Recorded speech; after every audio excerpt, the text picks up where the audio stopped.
টানা বৃষ্টি ও পাহাড়ি ঢলে নদ নদীর পানি বৃদ্ধি অব্যাহত থাকায় বন্যা পরিস্থিতির আরও অবনতি হয়েছে উত্তর ও মধ্যাঞ্চলের কয়েকটি জেলায়।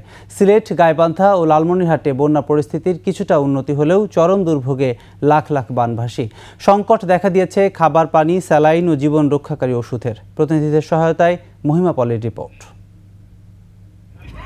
সিরাজগঞ্জ যমুনার পানি কিছুটা কমলেও সার্বিক বন্যা পরিস্থিতির আরও অবনতি হয়েছে। হুড়াসাগর, করতোয়া, ঘুমানি ও চলনবিল সহ আশপাশের নদ নদীর পানি বেড়ে শাহজাদপুর, উল্লাপাড়া ও তাড়াশ উপজেলার নতুন নতুন এলাকা প্লাবিত হয়েছে।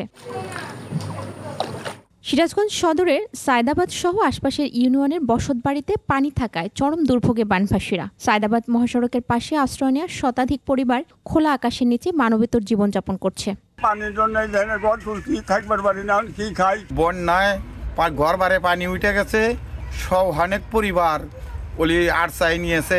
টাঙ্গাইলে ব্রহ্মপুত্র, যমুনা, ধলেশ্বরী ও ঝিনাই নদীর পানি বিপদসীমার উপরে প্রবাহিত হচ্ছে। ভুয়াপুর, কালীহাতি ও সদর উপজেলার চরাঞ্চলে নতুন নতুন এলাকা প্লাবিত হয়েছে।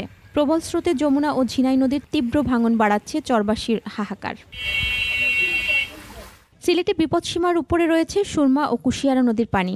হাকালুকি হাওরের পানির তোড়ে কুশিয়ারা তীরবর্তী নিম্নাঞ্চলে নতুন নতুন এলাকা প্লাবিত হয়েছে।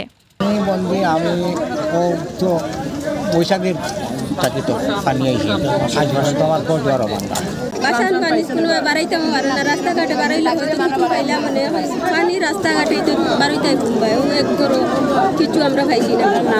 গাইবান্ধায় তিস্তা নদীতে সামান্য পানি কমলেও ব্রহ্মপুত্র, যমুনার পানি বিপদসীমার উপর দিয়ে প্রবাহিত হচ্ছে। চরম দুর্ভোগ ও খাদ্য সংকটে বিস্তীর্ণ চরাঞ্চলের বানভাসীরা। 181টি আশ্রয় কেন্দ্র খোলা হলেও জায়গা হচ্ছে না সবার। রাত 10টার মধ্যেই মনে করেন যে আমরা গরু বছর নিয়ে আর থাকতে পারি না। এই রাস্তার সাইডে এই গরু বছর নিয়ে আমরা আসি, রান্না বান্না সবকিছু বন্ধ। লালমনিরহাটে তিস্তা এবং ধরলা নদীর পানির সঙ্গে কিছুটা কমেছে বন্যার প্রকোপ। মহিমা পলি, 21 টেলিভিশন।